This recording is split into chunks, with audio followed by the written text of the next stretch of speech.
It's really nice to have a really good British sort of stronghold on the world and on the fleet. I mean, we've had, even lower down the fleet, if you go to our next Brit, it's sort of like they're all up there and they're all close, which is nice to see.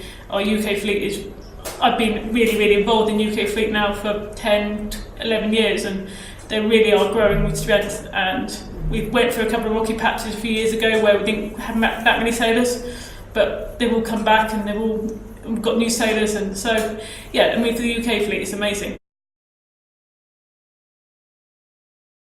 Me personally, it was quite scary looking at it, thinking, oh, are we going to do a good job? And I think, because it does reflect on the whole UK fleet, I was worried about the size of the top triangle not being quite big enough, but actually with Peter Saxton and John Youngwin doing a great job, and with people like Colin Rainback on the Woodman Mark lane, you just know you've got a world-class race team there. And I think that's what the Olympics have done.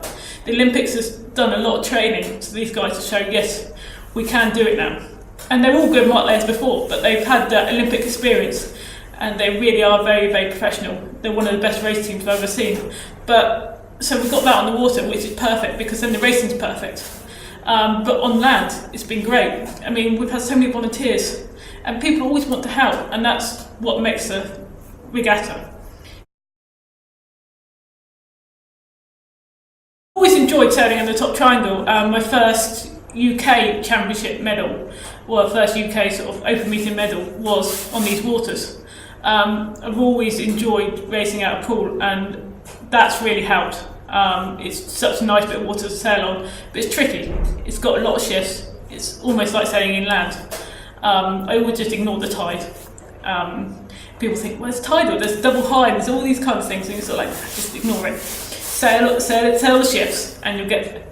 And that's what I did. But yeah, it's a tricky event. It's always tricky with open worlds. You always think, oh, top 10, any race you finish inside the top 10, that's what you're aiming for. But it seemed to click after I had a tricky day one, but after that, I just seemed to, every sort of halfway up the first beat, so I was always sort of like, oh, I'm in the top 5, oh, that'll do.